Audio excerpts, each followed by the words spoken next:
नमस्कार दोस्तों, सिने स्टॉक्स की एक और लर्निंग वीडियो में आप सभी का बहुत बहुत स्वागत है। तो गाइज आज देखेंगे भारतीय बाजार को। तो बैंक निफ्टी 200 पॉइंट ऊपर, सेंसेक्स 335 पॉइंट और निफ्टी जिसकी वीकली एक्सपायरी आज समाप्त हुई है, शॉर्ट कवरिंग के दम पर 120 पॉइंट ऊपर जाके बंद हुई है। अब आप सबके मन में सवाल आ रहा होगा कि सर नीचे बाजार आया था, 460 की टेस्टिंग की, जैसा आपने कहा था कि ये हो सकता है वो हुआ, लेकिन उसके बाद शॉर्ट कवरिंग देखने को मिली। तो क्या अब बाजार वापस से अपट्रेंड जा रहा है? क्या फिर से हम मान के चले कि 26,000 को ब्रेक करके अब फिर से ऑल टाइम हाई की तरफ जा रहा है, या थोड़ा हमको सब्र रखने की जरूरत है? क्योंकि बिहार इलेक्शन भी नजदीक है, तो आपके मन में ढेर सारे सवाल आ रहे होंगे। तो आज इस वीडियो के माध्यम से इन सवालों के जवाब टटोलने की कोशिश करेंगे। देखेंगे कि मार्केट क्या वाकई में ऊपर जा सकता है, क्या कुछ इंपॉर्टेंट रेसिस्टेंस है जिसको ब्रेक करने से मार्केट अभी बच सकता है या फिर ब्रेक कर सकता है।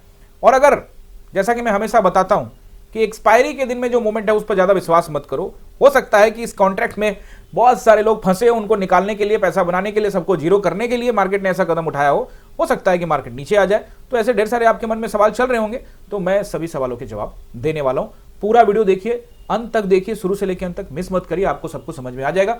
बैंक निफ्टी और कुछ मेजर कंपोनेंट को देखने वाले हैं। ये 3 दिन, आने वाले 3 दिन बहुत इंपॉर्टेंट है। आज का दिन भी इंपॉर्टेंट था, मैंने कहा था कि अलर्ट रहिएगा। मैंने क्या कुछ कहा था 5 मिनट के टाइम फ्रेम में आके देखेंगे। और उसके बाद कल का दिन भी बहुत अहम रहेगा। कल का दिन इसलिए अहम है क्योंकि परसों सेंसेक्स की एक्सपायरी है, और सेंसेक्स की एक्सपायरी इसलिए वो अहम है, और उसके अगले दिन बिहार इलेक्शन यानी कि 14 तारीख बिहार इलेक्शन का रिजल्ट आने वाला है। तो शुक्रवार का दिन भी बहुत अहम होने वाला है। तो ये 3 दिन यानी कि ये पूरा सप्ताह बाजार में बहुत अहम है। बहुत सोच समझ कर कदम, फूक फूक कर वाली बात है कि फूक फूक कर कदम रखने वाली बात है। आराम से काम करेंगे, कोई हड़बड़ी नहीं है, कोई बड़ा लॉट नहीं, सब कुछ समझाने वाला हूँ ईजी आसान शब्दों में। अगर आप इस चैनल पे नए हैं और अभी तक आपने सब्सक्राइब नहीं किया है तो चैनल को कर लीजिए सब्सक्राइब, क्योंकि आपके काम का चैनल है। बहुत आसान भाषा में स्टॉक मार्केट सिखाने का काम करते हैं। आप ऑप्शन में हो, स्टॉक में हो, कहीं भी हो, अगर आप इस चैनल पे आए हैं लर्निंग पर्पज से, तो फिर ये आपका घर बन जाएगा। आप इधर ही रहेंगे, क्योंकि यहाँ मैं सिर्फ सिखाता हूँ। और जब आप सीखोगे तो भाई, जो लोग सीखते हैं ना, तो अर्निंग अपने आप होती है। तो सीखने पर फोकस करना है, जैसा कि मैं हमेशा करता हूँ। ऑटोमेटिकली जो चाहते हो वो सब कुछ मिलेगा, बट आपका फोकस लर्निंग पे होना चाहिए। तो आप सब्सक्राइब करने के साथ साथ में बेल आइकन भी प्रेस कर दीजिए। और गाइज, सबसे पहले वीडियो की शुरुआत करने से पहले आप सबका दिल से शुक्रिया अदा करना चाहता हूं इतना प्यार देने के लिए। गाइज 9000 सब्सक्राइबर पूरे हो चुके हैं, और इसके लिए मैं आप सबका दिल से गाइज शुक्रिया अदा करता हूं। बहुत बहुत धन्यवाद। ये आपके बिना संभव नहीं था। 9000 सब्सक्राइबर हो चुके हैं। आप आए, आपने प्यार दिया, आप यहाँ पे लगातार वीडियो को देखे, कमेंट किए, और इस वजह से आज हम, ये जो हमारा परिवार है, हमारा कुनबा है, अब 9000 का हो गया है। जल्द ही ये 10,000 का भी हो जाएगा, और 1 लाख का भी हो जाएगा, 10 लाख का भी हो जाएगा। क्योंकि यहाँ पर जो लोग आते हैं वो ट्रेड वेड के चक्कर में नहीं, वो सीखने के पर्पस में आते हैं। इसीलिए जो लोग हैं वो बने रहते हैं। अब जो सीख आते हैं ना ट्रेड के चक्कर में, वो भाई वहाँ ऊपर नीचे होता रहता है, बट ये स्मूथली धीरे धीरे चलेगा, कोई दिक्कत नहीं है, कोई हड़बड़ी नहीं है भाई। पोर्टफोलियो भी धीरे धीरे ग्रो करता है ना, तो चैनल भी धीरे धीरे ग्रो करेगा, आप भी धीरे धीरे ग्रो करेंगे, हम भी धीरे धीरे ग्रो करेंगे, सब मिलकर धीरे धीरे ग्रो करेंगे। बात समझ रहे हो ना? तो बहुत बहुत आपका दिल से शुक्रिया। आप सब जो इतना प्यार दे रहे हैं ये रेगुलर बना रहे, ऐसा ही उम्मीद करता हूं। थैंक यू, बहुत बहुत शुक्रिया गाइज। और गाइज, अब चूंकि यूट्यूब पर आ चुके हैं, तो वीडियो शुरू करने से पहले ही मैं आप सबसे अपील कर लेता हूं। गाइज, अगर आप चाहते हैं कि इस चैनल का मेंबर बनना, तो आप बन सकते हैं। अगर आपको अच्छा लगता है इस चैनल के कंटेंट्स, यहाँ पे जो मैं समझाता हूँ, पढ़ाता हूँ, अगर आपके समझ में आता है, तो आप किसी भी वीडियो के नीचे ज्वाइन बटन पे क्लिक करके चैनल को ज्वाइन कर सकते हैं। 3 प्लान है, एकलव्य, अर्जुन और द्रोण। अगर आपको अच्छा लगता है इन तीनों में से, स्वेच्छा के अनुसार से जो भी आप चाहें ज्वाइन कर सकते हैं। गाइस, इन तीनों प्लान में फिलहाल कोई अंतर नहीं है, कंटेंट आपको सब में सेम मिलेगा। यानी कि ये जो प्लान आप ज्वाइन करोगे ना, तो इसमें एक्सक्लूसिव कंटेंट भी देखने को मिलेगा। बट अभी तीनों प्लान में सबको कंटेंट सेम मिल रहा है। आगे जाके हो सकता है कि कुछ डिफरेंट होगा, बट ये आपके स्वेच्छा के अनुसार से कि भैया आपको कितना सीखने को मिलता है, उस हिसाब से आप दे सकते हो। और पहले भी बता चुका हूं कि इससे जो भी आमदनी होगी वो सिन्हा फाउंडेशन को जाएगा, और उसके बाद जो जरूरतमंद लोग हैं वहां उसका पूरा ब्यौरा sinhastocks.com पे मिल जाएगा। ये मैं पहले भी बता चुका हूं, तो गाइस ज्वाइन कर लीजिएगा। अब चलिए हम लोग वीडियो को शुरू करते हैं। गाइस, सबसे पहले निफ्टी के 5 मिनट के टाइम फ्रेम पे आते हैं, और वहां पे एक बार देखते हैं कि किस तरह से मार्केट ने आज कामकाज किया। हमने क्या सोचा था, कल मैंने आपको क्या बताया था, आज क्या हुआ, सबका विश्लेषण कर लेते हैं। देखिए, सबको यहां पे एक बार देखो। सबसे पहले कल मैंने आपको बोला था कि अगर मार्केट 640, 650, 660 के रेंज में अगर ओपन हो जाता है, तो यहां से शॉर्ट करने का बहुत अच्छा होगा। लेकिन पहला कैंडल ही आप देखेंगे, शुरुआत होता है, इसका जो ओपनिंग होता है वो 620 के पास, और जो इसका लो बनता है वहीं पे क्लोजिंग भी हुआ है। क्लोजिंग इसका है सीधे आप देख लीजिए 546 के पास, यानी कि 80 पॉइंट का कैंडल, ऊपर से जोड़ लो तो 100 पॉइंट का कैंडल, यानी कि फर्स्ट अटेम्प्ट में ही मार्केट पूरा का पूरा जो है ना ऑप्शन बायर का मोमेंटम ही खत्म करने का कोशिश कर। अब फर्स्ट कैंडल पे जाने का कोई फायदा नहीं होता क्योंकि ऊपर नीचे हो सकता है, लेकिन शॉर्ट यहां पर एग्रेसिव भी किया जा सकता था, कोई हर्ज नहीं है क्योंकि यहां पे स्टॉप लॉस बिल्कुल छोटा ही था। बट मान लेते चलिए हमने पहला कैंडल को नहीं पकड़ा, गाइस पहला कैंडल तो नहीं पकड़ा, लेकिन दूसरे कैंडल में कोई देरी नहीं करी, दूसरे कैंडल पे इसको पकड़ा और उसके बाद हर एक उछाल पर यहां पे लॉट ऐड किया, या आप कह सकते हो कि अच्छा पैसा मिल रहा था क्योंकि एक्सपायरी का दिन था, प्रीमियम अच्छा मिल रहा था। टोटल 3 ट्रेड किए और सारे ट्रेड गाइज हमने इसी समय खत्म कर दिए 10:45 में। विद प्रूफ आपको मैं यहां पे बता देता हूं पहला ट्रेड कब किया, मेरा पोजीशन भी आपको यहां पे समझा देता हूं। देखो आज का पहला जो पोजीशन है वो एग्रेसिव पोजीशन था, 215-220 रुपए के आसपास का भाव था और वो हमने 300 रुपए तक रखा है उसको, कोई भी ट्रेड को लास्ट तक ही निकाला है। तो और ये पहला ट्रेड जो मेरा था वो था 9:28 के आसपास में, उससे थोड़ा सा पहले होगा, और उसके बाद 9:41 में दूसरा ट्रेड, और पहला ट्रेड भी ऑन है, ऐसा नहीं कि उसको निकाल दिया है, पहला ट्रेड भी ऑन है, बस उसका कुछ प्रॉफिट बुक किया 50-60%। और फिर दूसरा मैंने आपको बताया 9:41 में, और ये तीसरा ट्रेड 10:05 में। तो यही मात्र 3 ट्रेड हुए थे और ओवरऑल एग्जिट जो है वो 80% के आसपास में हमने निकाल दिया था इसको 10:34 में, और फिर पूरा ट्रेड 300 रुपए के आसपास में 90% का निकाल दिया था, और कुछ कॉस्ट टू कॉस्ट लगा के छोड़ दिया था, वो जाके एसएल हिट हो गया, उसका कोई फर्क नहीं पड़ता, छोटा सा लॉट था, बाकी यहाँ पे हमने अच्छा खासा ये प्रॉफिट बनाया। लेकिन guys it's all about profit बनाने की बात नहीं है, मैं सिर्फ एक चीज आपको यहाँ पे बताना चाहता हूं कि चीजों को समझने, देखो मैं क्या समझाना चाह रहा हूं, 10:38 तक में हमारा पोजीशन खत्म, बाजार कहां पे 10:38 में चेक करो, बिल्कुल निचले स्तर पे, ये कैंडल के पास ही अपना पोजीशन खत्म, उसके बाद हमें कोई लेना देना नहीं। आप पूछोगे सर यहीं पे क्यों काटा, क्योंकि भाई 460 का सपोर्ट लाइन था, मुझे लगा शायद सपोर्ट लेगा और ऊपर जाएगा, वहां से गिरेगा तो नया पोजीशन बनाना होगा तो बनाएंगे, नहीं तो ओटी नहीं करेंगे। लेकिन मार्केट किसी भी स्थिति में गिरने को तैयार नहीं था, एक बार यहां जरूर आया था, but I am not ready कि छोटा सा उछाल पे नहीं जाने वाला हूं, थोड़ा और अच्छा उछाल आएगा क्योंकि 3 ट्रेड हम कर चुके थे, उसके बाद मार्केट ऊपर गया, ऊपर जाने के बाद हमने यहाँ पे जरूर सोचा था, मैं आपको क्लियर बता देता हूं, ये जो एरिया था एक रेसिस्टेंस एरिया था, मैंने आपको टेलीग्राम पे बताया भी था पब्लिक चैनल के अंदर में कि गाइज ये एक रेसिस्टेंस जोन है, सप्लाई जोन है, लेकिन बहुत अलर्ट रहना पड़ेगा, हाई अलर्ट बता दिया था। क्यों बताया था, अब देखो सारी बात तो यहां पे टेलीग्राम में लिखने में बनता नहीं है, लेकिन फिर भी कोशिश मैं जरूर करता हूं, आगे भी कोशिश करता रहूंगा। यहां पे मैंने इसलिए बताया था, जो कि क्लास में सीधी कमेंट्री ये थी कि गाइज अगर मार्केट को 580 का लेवल ब्रेक करके ऊपर ट्रेड करता है तो वैसी स्थिति में मार्केट 660 को ब्रेक करके 700 की टेस्टिंग कर सकता है और एज 760 भी कर सकता है, मतलब 700 की टेस्टिंग के लिए तो जा सकता है क्योंकि 700 एक हाई रेसिस्टेंस एरिया है, बात समझ रहे हो ना। तो ये सारी चीजें थी जो क्लास में कमेंट्री हो रही थी, और वहां पे कॉल राइटर्स और पुट राइटर्स के जो पोजीशन खड़े थे यानी कि ऑप्शन चेन के अंदर में, वो भी देखा था। मैं आपको फिर से डिस्क्लेमर देता हूं, मैं कोई भी ऑप्शन चेन नहीं देखता, कुछ भी नहीं देखता, लेकिन क्लास में बताने के लिए, समझाने के लिए उनको बताता हूं कि देखो यहाँ पे ये पोजीशन है, इनको डराने के लिए मार्केट नीचे जाएगा, फिर जब ये डर जाएंगे सारे एग्जिट कर देंगे, फिर मार्केट ऊपर जाएगा। तो ये सब मैं समझाने की कोशिश करता हूं क्योंकि वो टॉपिक का पार्ट है। पर्सनली मैं सिर्फ चार्ट देखता हूं और आपको भी सिंपली वैसे ही समझाता हूं। तो 580 को ब्रेक करने के बाद हम अलर्ट मोड में थे कि भैया इसके बाद मार्केट 700 भी जा सकता है, बट हम कोई ट्रेड नहीं करेंगे क्योंकि आपको देखने में बड़ा आसान लगेगा, लेकिन भाई ये एक रेड कैंडल का जाके चेक करो, प्रीमियम तो बहुत ऊपर नीचे कर रहा था, और ऐसे टाइम में वैसे भी हम एक्सपायरी के टाइम में ज्यादा ट्रेड करने का फायदा नहीं है, जो मिल गया उसे पचा के घर ले जाओ, नहीं तो भाई वो मार्केट ले जाएगा, बात समझ रहे हो ना। अब आपको यहां से देखोगे ना तो यहां से आपको ये ओवरऑल डब्ल्यू पैटर्न नजर आएगा, जो कि ये ब्रेक होता हुआ नजर आ रहा है कि ब्रेक हो गया, लेकिन ये डब्ल्यू पैटर्न पूरा 5 मिनट के टाइम फ्रेम में, 15 मिनट के टाइम फ्रेम में किसी में भी देखो आपको यहां पे डब्ल्यू पैटर्न सा नजर आएगा। देखिए डब्ल्यू पैटर्न नजर आ रहा है ना, ये ब्रेक हो गया और अब मार्केट वापस जा सकता है, वापस जाने का कहीं भी जा सकता है, हमने कौन सा रोक रखा है भाई, जहां जाना जाओ, हम तो सिर्फ चार्ट पैटर्न को फॉलो करेंगे, प्राइस एक्शन को फॉलो करेंगे, कुछ नियम कानून, ऊपर जा रहा है तो कुछ सोचेंगे क्या करना है, नीचे आ रहा है तो सोचेंगे क्या करना है, दोनों की तरफ अलग अलग हमारी प्लान होगी, कैपिटल मैनेजमेंट होगा, सब कुछ सोच समझ के प्लान करने वाले हैं। तो यहाँ पे सपोर्ट एंड रेसिस्टेंस क्या क्या हो सकता है वो मैं आपको बताऊंगा, और दूसरी बात जो मैं आपको बता रहा हूं कि आखिरकार ये शॉर्ट कवरिंग क्यों आई है, उसके पीछे का रीजन क्या है, उसको ढूंढने की कोशिश करते हैं। जरूरी नहीं कि हम वो सक्सेस 100% वही वजह हो सकता है, लेकिन एक बार देखते हैं। देखिए एक्सपायरी कॉन्ट्रैक्ट की शुरुआत कब होती है, वीकली एक्सपायरी कॉन्ट्रैक्ट की शुरुआत होती है बुधवार को होती है ना। तो बुधवार को पहले देखो ये मंगल हो गया और बुधवार को छुट्टी थी, और उसके बाद थर्सडे को ये पहला बुधवार को छुट्टी थी ना गुरु नानक जयंती की 5 तारीख की, 6 तारीख से बाजार का कॉन्ट्रैक्ट शुरू हुआ। तो 6 तारीख को सोचो कि 6 तारीख को यहां पे मार्केट क्या हुआ, नीचे गिरा, देख रहे हो नीचे गिरा। अब 7 तारीख को आ जाओ, ये तो 6 तारीख का, ये 6 तारीख को नीचे गिरा, 7 तारीख को मार्केट गैप डाउन खोला, ध्यान से समझो, गैप डाउन खोला, इसका मतलब ये जो वीकली कॉन्ट्रैक्ट में ज्यादा तो लोग पुट में होंगे, तो जो लोग पुट में होंगे 6 को नहीं गए होंगे तो 7 को गए होंगे, पहला दिन है। हो सकता है कुछ लोग फायदे में भी होंगे, अपना पोजीशन भी बुक किया होगा, लेकिन बहुत सारे लोग मार्केट देखा पहला ही, देखो यहाँ पे गैप डाउन किया था और बहुत सारे लोग पुट में बैठ गए होंगे। बात समझो, पुट में लोग बैठ गए 7 तारीख को और उसके बाद मार्केट भाई रॉकेट की तरह गया ऊपर सीधे, कहां से 320 से लेकर सीधे 640 के आसपास में, यानी कि बाजार जो है यहाँ पे 300 सवा 300 पॉइंट ऊपर गया। अब दे आर वेटिंग, बहुत सारे लोग ऐसे होते हैं ना गाइस जो अपना पोजीशन लेकर बैठ जाते हैं कि भैया आप नीचे आएगा देखेंगे, नहीं तो पोजीशन जीरो हो गया तो ठीक है, हो गया जीरो।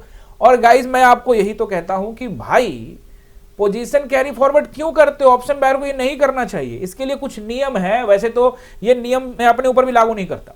अगर आपका आज का प्रॉफिट 10,000 है तो उसका 10% 20% आप हिस्सा एक्सपायरी वाले कैरी फॉरवर्ड करना चाहते हो तो कुछ लॉट कर लो, जिससे अगले दिन अगर ये उल्टा भी पड़ जाए तो आपका 1,000 2,000 का नुकसान हो। अगर 10,000 का प्रॉफिट, अगर 1 लाख का प्रॉफिट है तो 10% 10,000 का नुकसान लेके जा सकते हैं।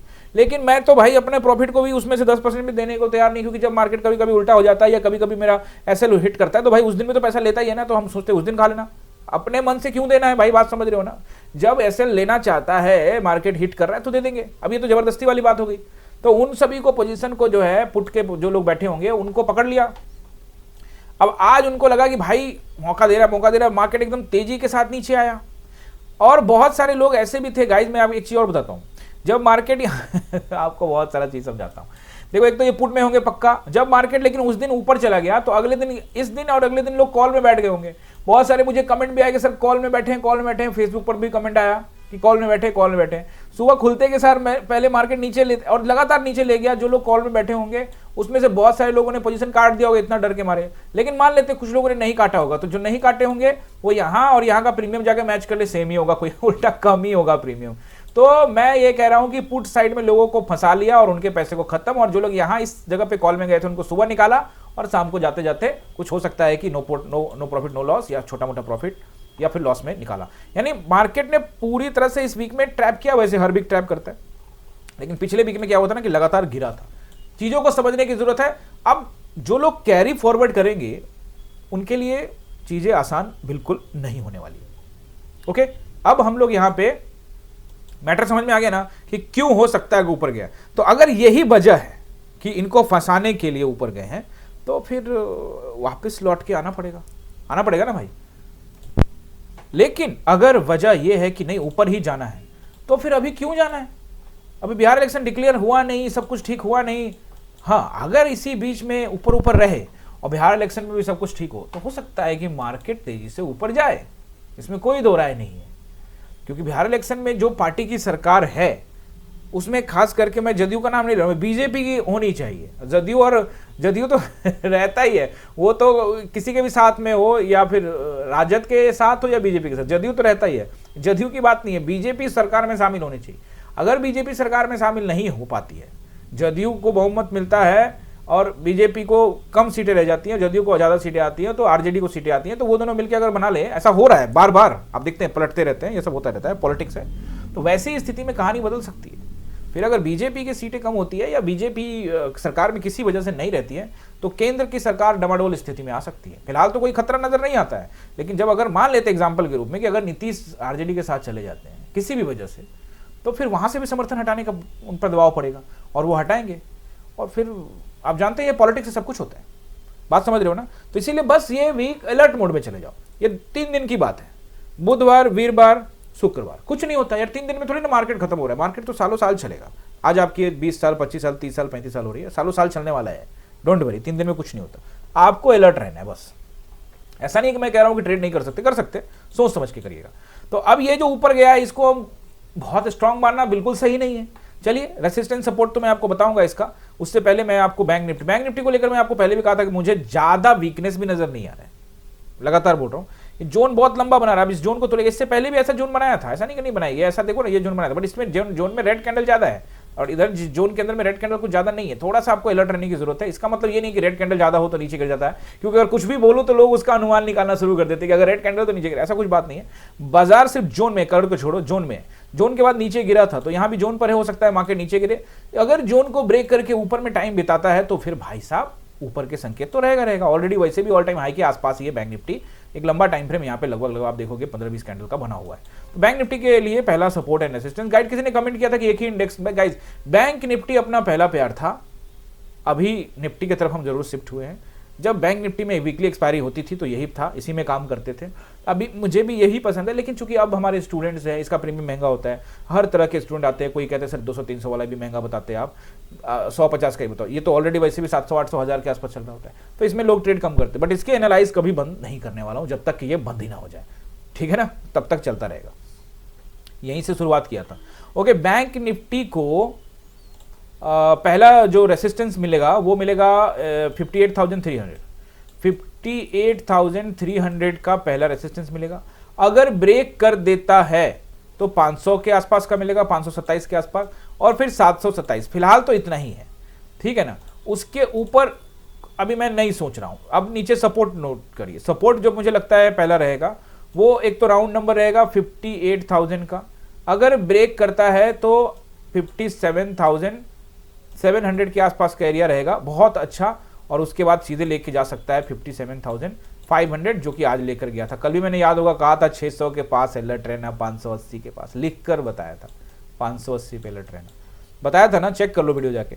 अगर ब्रेक कर देता है 500 को भी तो फिर वैसे स्थिति में आपको और नीचे भी आ सकता है, लेकिन अब यहां से इतना गिर जाएगा ये थोड़ा सा कहना मुश्किल। 500 तक का नंबर ठीक है, लेकिन एज मिलता है तो फिर 57,300 की तरफ नोट करके रखने में कोई हर्ज नहीं है, वहां के लिए भी जा सकता है। उसके लिए इसको बड़ा लंबा गिरना पड़ेगा, 800-900 पॉइंट होने का सब कुछ हो सकता है, अलर्ट रहने की जरूरत है। HDFC को लेकर सेम बात कि भैया ये जोन के ऊपर है तो ठीक है, जोन के नीचे तो मुश्किल है, बट अभी नया जोन बन रहा है, यानी कि ना ही अच्छा है ना ही बुरा है। ऊपर जा जाए तो भी एक्सेप्ट है, नीचे आ जाए तो भी एक्सेप्ट है, बीच में घूम रहा है। तो कोई सपोर्ट रेसिस्टेंस ऊपर दिख रहा है, रेसिस्टेंस और नीचे सपोर्ट दिख रहा है, बीच में है। ये कहना कि अभी तो पक्का ऊपर ही जाएगा और पक्का नीचे जाएगा, ये बिल्कुल सही नहीं है। कोई जोन ब्रेक करेगा तो उसके बाद पता लगेगा। सिंपल चार्ट पैटर्न को बिल्कुल कॉम्प्लिकेटेड नहीं करते, नॉर्मल रहने देते हैं। ICICI ने जब से 3 दिन से उठाया है, लेकिन अब इसके लिए क्या इंपॉर्टेंट है, 1360 बोला था आपको, अगर उसको ब्रेक कर दिया, अब 1358 पहुंचा, अब 1380 ब्रेक करके ऊपर कामकाज करेगा, फिर देखेंगे। यानी कि ये अभी बहुत स्ट्रांग मैं नहीं कह सकता कि इसे 3 कैंडल बना दिया तो स्ट्रांग हो गया, बिल्कुल भी नहीं, ऐसा कुछ भी नहीं मैं कह रहा हूं। अगर ये 1380 के ऊपर ब्रेक करता है तब, अब पोर्टफोलियो के लिए तो मैं यस ऑलरेडी बोल ही चुका हूं। अब ये नीचे के लिए आता है तो फिर अलग तरह का सिचुएशन बन सकता है। रिलायंस को देखते हैं, तो रिलायंस को लेकर मैंने आपको पहले कहा था कि मुझे बियरिश नजर नहीं आ रहा है। बहुत ऊपर की जहां तक बात है तो उसके लिए कुछ लेवल्स बताए थे कि 1500 को ब्रेक करने दीजिए, तो ऊपर भी ये भी जोन बना रहा है। अभी जोन बनाने के बाद डिसाइड होगा कि नीचे या ऊपर। जोन बनाने से एक चीज कंफर्म हो जाता है कि भैया यहां अब जमावड़ा लग रहा है, सेलर बायर जो भी हावी होंगे वो मार्केट को अपनी दिशा में मोड़ने की कोशिश करेंगे, आसान तरीके से, है ना, कुछ कॉम्प्लिकेटेड नहीं है। और अब आ जाते हैं हम लोग आप सबके फेवरेट चहेते निफ्टी में। निफ्टी में पहला रेसिस्टेंस जो आपको नोट करना है वो रहेगा, देखो एक तो 700, अब फ्लैट खुल गया तो 700, 50-60 पॉइंट ऊपर नीचे आजकल हो जाता है, तो इसके लिए थोड़ा अलर्ट रहना है। तो पहला रेसिस्टेंस जो मुझे लगता है वो रहेगा 760 का, बहुत अच्छा रेसिस्टेंस है। 800 के आसपास, मतलब जो 760 है वो भी बहुत अच्छा रेसिस्टेंस है, 800 भी बहुत अच्छा रेसिस्टेंस है, और इसको ब्रेक करता है तो 860 तक। अब आप कहोगे सर क्या यहां से 860 का एक्सपेक्टेशन कर सकते हैं? क्यों नहीं कर सकते हैं भाई, 700 पर खड़े हैं, 860 जाने में 150 पॉइंट चाहिए। लेकिन आप पूछोगे सर एज वेज कुछ लग रहा है, आपको क्या लग रहा है? तो फिलहाल तो मुझे नहीं लग रहा है, लेकिन एक कंडीशन है, क्योंकि सेंसेक्स की एक्सपायरी अभी बाकी है, बिहार इलेक्शन बाकी है, तो हो सकता है कि बाजार को चढ़ाने का कोशिश किया जाए। बाद में देखेंगे वहां कुछ हुआ तो उतारेंगे, और नहीं सब कुछ ठीक रहा तो चढ़ा देंगे, कोई दिक्कत नहीं है। मतलब मैं न्यूट्रल हूं, मुझे नहीं नजर आ रहा, मैं ये सब चीज नहीं सोचना चाहता हूं कि कहां जा रहा है नहीं जा रहा है, इस चक्कर में पड़ना ही नहीं है। बात समझ रहे हो ना? हम सीधा प्राइस एक्शन को फॉलो करेंगे, कुछ अच्छा होगा तो जरूर मैं टेलीग्राम में आपसे बात करूंगा। रेसिस्टेंस हो गया, सपोर्ट नंबर 1 ब्रेक करता है अगर, तो पहला आएगा 25,660, इसको ब्रेक करता है तो 600 के आसपास में, और फिर 560, और फिर 460 तक का नंबर नोट करने में कोई हर्ज नहीं है। अब 460 को भी ब्रेक करके नीचे आ सकता है, तो वैसी स्थिति में मार्केट जो है 400 की टेस्टिंग कर सकता है, उससे नीचे अभी मुझे एक्सपेक्टेबल नहीं है। बाकी एक्सपेक्टेशन से कुछ नहीं होता, ब्रेक करेगा तो सब कुछ कर सकता है, बट 400। आज स्पिनिंग टॉप कैंडल आपको दिखा रहा है कि स्पिनिंग टॉप, पहले पढ़ा चुका हूं ना आप सभी को कैंडल स्टिक्स। गाइज अगर कैंडल स्टिक्स आप लोगों ने अभी तक नहीं पढ़ा तो शुरुआत के वीडियोस में सर्च करोगे तो मिल जाएगा। ये कैंडल स्टिक्स स्पिनिंग टॉप है, और स्पिनिंग टॉप के अंदर में क्या कहते हैं कि जब तक इसके नीचे क्लोजिंग नहीं दे तो नीचे नहीं, और जब तक इसके ऊपर क्लोजिंग नहीं दे ऊपर नहीं। तो गाइज आज मार्केट ने रोलर कोस्टर ऊपर नीचे जरूर किया, लेकिन फाइनली इसके ऊपर में क्लोजिंग दिया है, लेकिन ऊपर भी तो रेसिस्टेंस है। तो इसलिए मार्केट ऐसे जगह पे खड़ा है जहां पे ट्रेड करने के लिए आपको थोड़ा सा सोच समझकर वेट करके गोली दागनी चाहिए, नहीं तो भैया वेस्ट हो जाएगा। बात समझ रहे हो ना? तो चीजों को थोड़ा सा समझना है। अगर आप समझते हो तो सब कुछ समझ में आएगा, नहीं समझना चाहते, गैम्बलिंग करना चाहते हैं, तुक्का मारना चाहते हैं, तो आपको कुछ भी समझ में नहीं आएगा। आई होप कि गाइज आपने एंजॉय किया होगा। अगर किया एंजॉय तो करिए ना सब्सक्राइब, बेल आइकन प्रेस कर दीजिए, अपने दोस्तों के साथ वीडियो को शेयर करिए, लाइक कीजिए, कमेंट कीजिए। टेलीग्राम को अभी तक ज्वाइन नहीं किया है तो कर लीजिए, यहां करता हूं कमेंट्री। और गाइज आप चाहे इस वीडियो को कहीं भी देख रहे हो, यूट्यूब के अंदर में देख रहे हो या फेसबुक के अंदर में देख रहे हो, कहीं भी देख रहे हो, इट डजंट मैटर। आप अपना बहुमूल्य कमेंट जरूर करिएगा। अगर आपको सीखने को मिलता है तो शेयर जरूर करिएगा। मिलते हैं किसी और वीडियो में। आप सभी का दिल से बहुत बहुत शुक्रिया।